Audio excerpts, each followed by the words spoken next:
you can look for new limited edition 15 packs of Original 16 Canadian Pale Ale. Each pack includes a mix of collectible cans for the ultimate Flames fan to proudly display. Original 16, official beer sponsor of the Calgary Flames.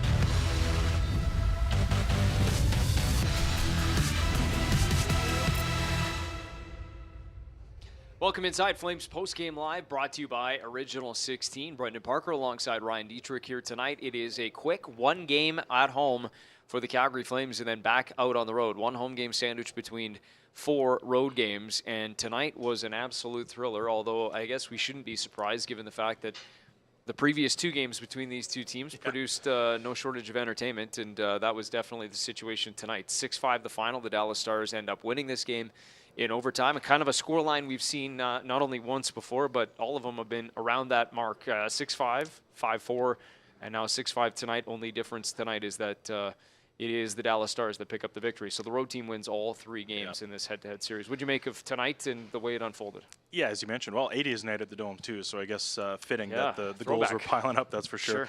A heartbreaker, obviously, for the Calgary Flames. We're going to get into this a little bit more throughout the show. That first period obviously wasn't good enough, and you had a very candid interview with Elias Lindholm at the first intermission as well that I think really spoke to the mood in the dressing room. But they battled back. They had a really good second period, probably a bit of a draw in the third period, so I guess in many ways overtime was fitting. But if you're the Flames, having pulled ahead twice on 2 separate occasions in this game, including in that third period, it's definitely one you would have liked to put away. We know this team has talked so much about killer instinct over this last little while, but that's a really talented Dallas Stars team on the other side, and we saw some of their stars really shine tonight. Jason Robertson, it's pretty incredible to see at 23 years old what he's able to do. Yeah, a little history for Jason Robertson tonight. We'll get into more of that as the show rolls along. But back-to-back 40-goal campaigns, first in Dallas Stars history. And obviously we'll see his goals. But maybe just before we get to the highlights and how it all goes down tonight, let's kind of talk about that transition from a first to a second period. And I know this team has focused a lot, in particular on 60 minutes, 60-minute efforts, as every team does. But particularly this morning, it came up about starts, and that was not what the Calgary Flames had envisioned necessarily. There was a response, but kind of played behind the 8 ball here tonight. Yeah, surprising in many ways, too, because I think that the hallmark of this team is that they're, I wouldn't say they're a defense-first team, but they manage the puck so well, and they talk about their checking game being tight and not giving up a lot of quality, which, if you look over the course of the season, they don't give up much. But it was only a 3-1 game after the first period, but this probably could have been a lot worse. There were a number of odd-man rushes that resulted from some careless play with the puck, a few too many turnovers, and obviously Lindholm touched on some of that stuff as well. But I kind of harken back to what Daryl Sutter said earlier this season. He said sometimes, referring to an overall game situation, sometimes it's better to get beat 9-1. So this is within a game, but it was such a period that was a departure from what they needed. I think it almost made it a little bit easier to head into that locker room, reset, and just completely, flip the script upside down. Yeah, as you said, it was still just a 2-goal game. So, without further ado, let's roll through what happened here tonight and start plucking our way through these highlights. And it was the opening minute and a half that sort of changed the start of this hockey game. And this one comes 55 seconds in. Joe Pavelski kind of finds that loose puck around the net, as he so often does, scores his 19th of the season up and underneath the bar. To me, what is so impressive about this play, and we're going to slow it down for you as you see here, that pass comes cross ice. Jason Robertson is the center lane drive. Watch this. He's got his stick on the ice. He lifts it. Everybody's collapsing on Robertson, but by lifting his stick there, it almost catches everybody off guard. The puck makes it all the way over to Roope Hintz, and obviously you got a ton of chaos after that. But it really kind of starts on the entry and just, getting everybody in a position that they're not comfortable with, and it's hard to react that quickly. So Robertson does get the assist. And it maybe was your primary one just because of the fact of the stick lift, as you pointed out. But that was 55 seconds in, roughly there as, and then it's actually a minute 5 in, and then this was 55 seconds later, and it's the 2-0 goal scored by Fax. So maybe a break there too from the official. Yeah, tough break there. We're not entirely sure if Jacob Markstrom was trying to rim that, if it maybe took a funny bounce, but I mean, not much you can say. It looked to be a clean breakout, but it goes off the ref, and odd man the other way.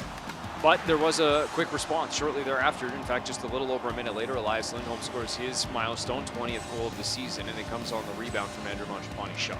And good to see Andrew Mangiapane sort of start to pick things up again. That's points in 2 straight after going a pretty long stretch without getting on the score sheet. But maybe reignited a little bit by some of these new line combos. We know we're going to talk a lot more about Elias Lindholm throughout the night too. He was all over it. But unfortunately for the Flames, they could not get out of that first period with a 2-1 deficit, and that's because of this one, which has now been changed. I think originally it was credited to Jamie Benn. It's been shifted now and given to Wyatt Johnson, so possibly a little double tip in front of the net because Ben and Wyatt Johnson both reach out, but 20 goals on the season for Johnson as a rookie. Yeah, and you know what? I think that's the second straight home game we've seen a double tip, so a little bit of interesting luck going on here. But you know what? That was the second consecutive face-off win for the Dallas Stars in the offensive zone. So if you're the Flames, you need to tighten up. That was another example there. Second period, though, was a much different story, and this goal comes after the Flames had been buzzing, hit two posts or post and a crossbar, and then Mackenzie Weegar joins the play in the offensive zone and scores his second in as many. Speaking of feeling rejuvenated, Mackenzie Weegar and Rasmus Andersson as well in that pairing, showing his vert getting up in the air, but that's a great net front screen. I love to see Weegar jumping up and activating it. We saw it in overtime as well. He's getting more involved in the offense, and I think he's got the skill to contribute, so it's nice to see him get involved and feel good about it. Both D-men up in the play on that one. Rasmus Andersson the screen, and then here is Blake Coleman in the blue paint. Look at it on the stomach. Tries to swipe at it not once but twice. The second time finds the back of the net. What did he say to you in the junior reporter? Human Zamboni? Yeah, I said it to the intrepid reporter Cade Parker. Human Zamboni. I love it. You know, that's a heady play there too. He tries to swipe it with one arm at first, misses it, but he's got the wherewithal to get the second hand on the stick, makes the swipe across, makes no mistake. So at that point, we're all square, and this is where it starts to make a huge difference as the momentum continues to mount, and Nick Ritchie gets sprung on the break on a beautiful pass from Rasmus Andersson. Yeah, you said it, Rasmus Andersson all over it tonight, but that starts with him winning a battle along with Noah Hannafin in the defensive zone. You emerge from the pack and are able to have that kind of vision with a guy 100, 125 feet up the ice. That's mighty impressive. But much like the first period, it's a Dallas Stars goal late in the second that ends up equalizing things before we even get to the third period. And there's Robo, as he is affectionately known as. Jason Robertson scores his 40th goal of the season. That's the historic marker. Back-to-back 40-goal campaigns for Robertson. Yeah, and under 2 minutes left in the period at this point. You really got a sense that if the Flames were able to get out of the period with that lead, they were going to be in a good spot. But I don't know, after that Nick Ritchie goal, they seemed to wrestle a little bit of the momentum back. But they did have another lead, and that would be right here. Rasmus Andersson, as we continue to roll through what was a high-scoring affair. And Rasmus gets the shot off that has some traffic, but ends up finding the back of the net. And for Rasmus, a 3-point game, his 10th goal of the season. And once again, there would be a response from the Dallas Stars. They tie it up at 5, which means we were headed to overtime. And in the extra frame, in fact, the dying seconds of the extra frame, 13 seconds left. And it's Robertson once again. It's some nice hands in tight. There was some debate, some question afterwards, but this is the game-winning goal. So much patience there. I mean, the skill, obviously, but in overtime, you rarely see players attack one-on-one like that because the risk is too great. That could easily turn back the other way, but he's clearly got a lot of confidence in what he's doing. And why wouldn't you when you see what he's able to pull off there in tight? Yeah, no question. And there was some big offensive nights here across the board, both sides of the evening here. This Jason Robertson finishes with 2 goals and assists, 3-point night for him. Rasmus Andersson, Mackenzie Weegar, they both have 3 points here tonight as well. We'll continue to break down this hockey game in just a moment, but let's first get our first reaction to the 6-5 loss on home ice to the Dallas Stars and hear from our head coach. That would be Daryl Sutter. Let's listen in from the Ed Whalen Media Lounge now. Let's go, you guys. What did you see of it tonight, Daryl? Got their money's worth. That's for sure. I think they scored the 2 quick ones, and you're down a couple, so you fought back twice. So take it. The overtime, your team again allowing a goal and sort of bad goal. So can't allow the long pass. Right? Can't allow a pass there to there. Our defense has got one guy. You got to just kill the play. Totally different season. Last year, these two teams barely scored against each other in the playoffs. This year, you can't stop. Crazy. I said that this morning. No, tonight there's 11 more. Unbelievable. Daryl, it was hard for us to tell as we raced down from the press box. What was that, a review from the league at the end, or on the overtime goal? They'd called down automatically and said it was good. That's why I was, just finding out what they said. Okay. Because I just thought that that they had bumped Markey, but that's not referee's call and that's not a review, right? That's strictly a league call. Always, I just wanted, and that's why when I talked to them, they went over just to confirm it again. But even that's funny, eh? So whether that's reviewable or whether that's would have been the right call or not, even if you could review it, but the goal they score, the puck hits the net at the other end, the web, or up above the glass, right? But because it comes all the way down, it leaves the zone. It's not a... So technically, there should be a review for that too. We've talked all year about needing game breakers at different points, but the Dallas Stars obviously had theirs in Jason Robertson. Can you describe what it was like for your There's a team? difference in snipers for both teams, that's clear. But at the same time, you look at the two teams, I think they had 13 overtimes coming in, we had 14. So it's not like they've done it all the time either. But, you know, they have some top end snipers. We had the opportunity, so that's the bottom line. I'm disappointed we didn't score, that's it. That's from what you tell your group when this theme of one goal games sort of continues. Stay in the moment, boys. Everybody's trying to push you away. So just stay right there. Is your job as much psychologist keeping spirits up as X's Yeah, and O's? just stay focused on the next one, right? That's how you win in this league. For sure. You know, what struck you about that pairing of Anderson and Uyghur? It seems like the fingerprints were all over it. Yeah, I think Weeks was, for sure. He had another awesome game. Okay, thank you. Okay, guys. All right, there is some thoughts from head coach Daryl Sutter, and he's kind of laughing about the goal totals in comparison to what we saw in that playoff series from round one of last year. I think we finished with 31 in the 3-game season series, which outpaces that first round series. Pretty close to outpaces. Yeah. I think it was. What did it finish at? I kind of forgot to put you on the spot now. Yeah, I know. I thought it was around the 30 I was told mark. there would be no math. but Yeah, okay. well, I already screwed the math up earlier tonight, but I do know this. 6'5", 5'4", 6'5" produces 31 goals. Yes. In the 3 games head-to-head of this season series. So anyway, kind of a fascinating development. Let's kind of park that conversation for a moment and kind of talk about maybe a turning point in this game came in the first intermission, or at least at the end of that first period. You could tell that as a group, collectively, not happy with what they saw in that first period. And this was from Elias Lindholm in the walk-off interview in the first intermission coming out, and obviously not happy with what they saw in the first period. Elias, maybe just the start and finding yourselves kind of behind the 8 ball. What did you see? Not much. They were dominating, and that's unacceptable, the way we played that period. So obviously, everyone's got to look at themselves in the mirror and come out and be better in the second and third. Yeah, poignant there from Elias Lindholm. You could hear kind of the displeasure there. And then fair to say and suffice to say that they responded in that second period.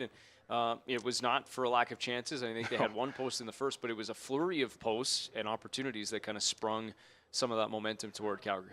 Not for lack of chances, and you know what? It's hard to look at the stat sheet and really evaluate a player's game, but Elias Lindholm, you talk about the team turning it around. This is a player that took it upon himself to have a better second period.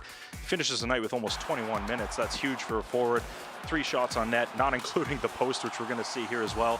4 hits. He was great in the face-off circle as well. I mean, we've come to know Elias Lindholm to be the steady two-way guy, but interestingly enough, that conversation you've had, that really shows some of the leadership that I think fans don't get to see so much of, because he generally is kind of the soft-spoken type. But this is a player that went out, took the team on his back, was a leader. These posts are just wild, by the way. I mean, we talk about luck and puck luck, which was obviously a big theme in Vegas the other night. One of those drops, and maybe you extend that lead by 1, it changes the complexion of a game. Sure. But they stuck with it, and I think that was what was most impressive to me, because after a first period like that, it's very easy to be down on yourself, especially when you look at what's happened on the out-of-town scoreboard earlier today. They didn't let it bother them. They went to work. That's what they need to do. Yeah, and I think it was totaled up 5 different irons hit in that second period and beyond. Actually, one of them was in the first, a double tip from Kadri as well as Lewis. Either way, some unfortunate puck luck there, but nevertheless still produced 5 goals here on the night. We'll hear from Rasmus Anderson in just a second, but let's focus on that pairing, and specifically let's do Rasmus first, because of the impact that he had in this hockey game. And obviously he was the one that had that beautiful outlet to Nick Ritchie, and just his overall game and the impact that he had on it here tonight. It feels like he has an impact on every game these days. I mean, massive minutes, but the ability for him to hit the score sheet on a seemingly nightly basis nowadays. I love this right here, by the way. That shows you everything you need to know about where Rasmus Andersson's game is at. All day to walk in, but he waits for the traffic to develop. He's starting to pick up some of those tendencies that you see in the elite offensive defensemen in the league. There's no wasted efforts here. Everything he does is done with a purpose, even on his goal. Again, that extra second to wait for some of the layers to come in. He's creating lanes for himself and making sure that these opportunities are not only good shots, but they create some second and third opportunities as well, because we know as a volume team like the Calgary Flames are, that's where their offense is going to come from. He's leading the charge pretty much every night nowadays. So Rasmus Andersson has the goal, as you saw, and he's got a pair of helpers for a three-point night. Helped be one of the offensive catalysts for the Calgary Flames here tonight. Let's hear from him now following the loss. Razzie, how do you even begin to describe the luck in the extra frame? Yeah, tough one, obviously. We hit the post, we have a couple looks, and then, I don't know, it's kind of a nothing play. It's always on face-up for us, and they end up with a 2-on-1, and then, you give Robertson an inch, and he takes it, and he scores. So, tough game, and, that sucked. That's 15 single points for this group. What's made 3-on-3 and beyond, I guess, so difficult for you guys? We haven't scored the goal. I think we have the looks. I hit the post, backs have almost a backdoor tap in, and so we have the looks. We just we're not putting them in. And it's it's obviously frustrating that we've lost 15 games in overtime. Do you think maybe the team's approach sometimes in overtime is a little too passive, given? No, I don't think anyone is passive in overtime. When we lost 15, I don't think anyone is passive in overtime, no. Daryl just said the importance now, stay in the moment. Is that the way you have to look at it now? You can't look at anything beyond that, can you? No, you can't. It feels like you say it every time I talk to you guys, but it's, we got to get every point we can get, and we got one today, and we got a big trip coming up where we need to get 4 points. Not to make light of it in any way, but do you have any idea why you and Dallas seem to be on the side of each other this season, or it's just goal after goal? No. I think it's funny because last year in playoffs, I think, it was maybe 10 goals total in 7 games. So, but, it's, I think it's two teams battling, and two competitive teams, and, we kind of did it to them last time we were in Dallas. We scored with, 2-3 seconds left, and they did it to us today. So it's a tough pill to swallow, but as I said, we got a big road trip coming up. What enabled you and Mackenzie to have great offensive nights tonight, in essence? I think we think the game pretty similar in the offensive zone. We want to hold the puck, we want to make plays, and Weeks had a great night tonight, and especially the second period, we felt good, and we ended up contributing, and that's kind of our job. So we gotta keep doing that, and we gotta keep playing. Okay, thanks, Ronnie. Thank you.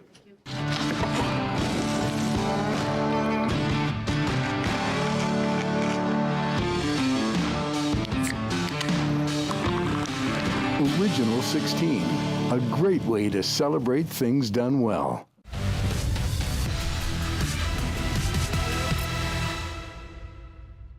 All right, welcome back inside Flames post-game live, brought to you by Original 16. Brendan Parker alongside Ryan Dittrick. 6-5 the final here tonight. Dallas Stars winning in overtime, and heard from Rasmus Andersson there. Let's talk a little bit more about his defense partner, who he mentioned there at the tail end. Obviously, two guys who right now have two games that kind of seem to suit each other, and Mackenzie Weegar all over it again here tonight as well. I'm a big Mackenzie Weegar fan, as you know, but I thought tonight was some of the best hockey we've seen in a Flames jersey. I mean, it started the other night, obviously, to be able to get off the, I would say, the schneid. He got his first goal a little while ago, but to start finding some confidence offensively.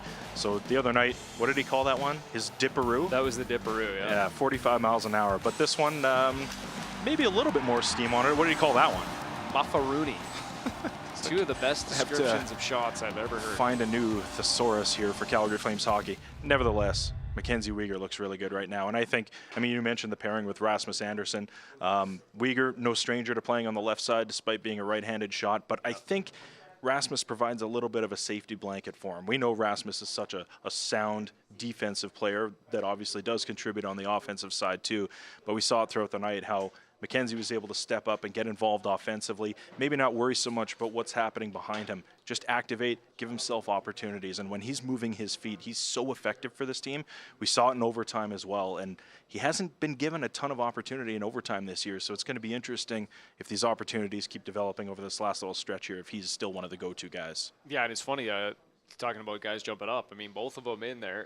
He had a joke that Rasmus helps provide the screen for the guy down by the circle. He's the net front. Yeah, we don't see that very often, so that's good. Obviously, hey, it worked. Making things happen. Yeah, absolutely. The Dipperoo and Muffaroony. Let's go and hear from Mackenzie Weegar, the artist of those two shots. Hear from him now. Assess that entire game. Yeah, I guess. A lot of the games that we played against them were kind of like that. Obviously, I think the most noticeable thing for us was our start, but we did a good job climbing back in the game, and then it's the same thing in battling down to the last minute, going into OT. It just comes down to one play, and we got to start making that play. When it comes to overtime, is confidence an issue? No, I don't think so. I think there's lots of confidence with those players on the ice. I thought we had some good chances in overtime to win, but we came up short. We just got to find a way to make that play. So it's not at the point where you guys feel like you have to win in 60? No. We got to just win, and we got to find a way to win and win every game going forward. What do you think the issue's been in overtime? Obviously, single points wasn't the category you thought you'd be leading the big game. So what's been the issue after 60? Scoring, just finding a way to score that one goal. That's basically what it comes down to, just that one goal. Is there an approach maybe that has to change in those situations, Mackenzie? I don't know. Maybe, but I thought we did a good job hanging on to the puck in overtime. If we're going to shoot it, it's got to be a grade A chance. But like I said, it just comes down to making that one play and finishing on that play. What do you guys do to pick yourselves up and keep spirits up? You see a point lost, right? I'm assuming you see this night as a point lost as opposed to a point you gained to finish. Yeah, we're big boys in here. We do a good job, keeping the positivity and keeping the confidence high. And, what are we going to do, dwell on it and let it crush us? No, we got 12 or 11 games, I don't know what it is, but we got to win. And we got to keep going here. Even in a losing effort, can you describe what it was like playing with Russ tonight? You both at least had some decent performances offensively. Yeah, we just trying to help the team win. And, that's basically that. We just want to win. I know it's tough to get into after a loss, but we've heard lots of great things about your play of late, from Darryl again this morning. What's brought it out of you, do you think, of late, and what have you liked about your kind of recent stretch? Maybe just some comfortability, confidence, Ras, the whole team. We've been playing in a good stretch here. It's just coming down to that one play. So, I don't. It's tough to talk about my play after a loss or after a win. It comes down to everybody in this room, and I want to win just as bad as any other guy in the room. Okay, thanks guys. Tomorrow will be a travel. There's some thoughts from Flames defenseman Mackenzie Weegar, and I think kind of put it nicely there at the end. It's difficult under the circumstances, knowing what time of year we're at and the position the Calgary Flames are in, to heap any praise individually, but he was a heck of a player here tonight for the Calgary Flames. So too is his defense partner Rasmus Andersson and Mackenzie Weegar, combining for 6 points here tonight. Let's hear from another guy that had an impact on the offense. That would be Elias Lindholm, a goal and a helper here tonight. How would you sort of summarize that night? Tough first 20. Last 40 we were dominating and just got the 1 point. That's it. What has to change in the overtime approach given the number of points left on the field? I don't know. If I had an answer, I would give it to you. So there's one that feels more like a drop point than a game point? Yeah, we need to, and rough start, and last 40 we're playing well. Probably should have won in regular time, but got the 1 point, and that was it. What you mentioned you didn't like, obviously, the first 20. What contributed to the slow start tonight? No, I don't know. I think we came out flat, and obviously Dallas were dominating the whole period, and I don't know. It could have been more than those goals, and obviously a lot of odd man rushes, 4-on-1s and 2-on-1s and stuff like that. So it's tough to win if you play like that. Does the lack of success in overtime, does that weigh on you guys after 60 minutes, or is it easy to forget? I mean, obviously it's obviously if you would have a different record and win more, you have a better confidence going into the OT, and obviously we're trying, but right now we can't find a way to win an OT, and if I had an answer, I'll change something for sure. Okay, thanks, Lindy. Yeah, tough disappointment, obviously, some frustration there for the Calgary Flames as they fail to get the second point and another overtime loss here tonight. Here is the most up-to-date situation when it comes to the Western Conference playoff picture. Obviously, we saw kind of the worst-case scenario result this afternoon as Nashville and Winnipeg go to overtime, and it's the Jets that pick up the secondary points, so they're up to 81 now. Calgary sits 4 points back of that final playoff spot. Yeah, and not to be the bearer of bad news, but in the interest of accuracy, 4-point deficit, but in order to get that playoff spot, you have to pass the Winnipeg Jets. Right. So it's more like a 5-point deficit. The tiebreaker, regulation wins, not something in Calgary's favor at the moment. Doesn't look like they would be able to get there anyway. So that has to be the focus. But, you can't look at deficits, obviously. It's as cliche as it is. Yeah, it's a one game at a time approach. And you got Monday in Los Angeles. That's going to be a big one. We saw the standings right there. LA's having a heck of a season. And it is, we know the month of March would be a busy one for the Calgary Flames, a lot of games, and obviously this is a really busy portion of it. 4 games on the road mixed in with this one here on home ice, and it continues again on Monday as they open up back-to-back games in Southern California. It's the Kings and then the Ducks followed by that. As for tonight, it was the Dallas Stars, the opposition here this evening, that one game home on home ice. And it was a thriller, despite the fact that it does not finish in the home team's favor here this evening. 6-5 the final. The Dallas Stars come in and win it. In fact, in this head-to-head season series, it produced 31 goals in 3 games, and the visiting team was victorious in all 3 of them. So the Calgary Flames get that single point and trail the final playoff spot by 4 points. Up next, it is the Los Angeles Kings on Monday night, the first of back-to-back games. It'll be the Ducks on Tuesday before returning back home here on Thursday night against the Vegas Golden Knights. Thanks for watching Flames Postgame Live, brought to you by Original 16. We'll see you on Thursday.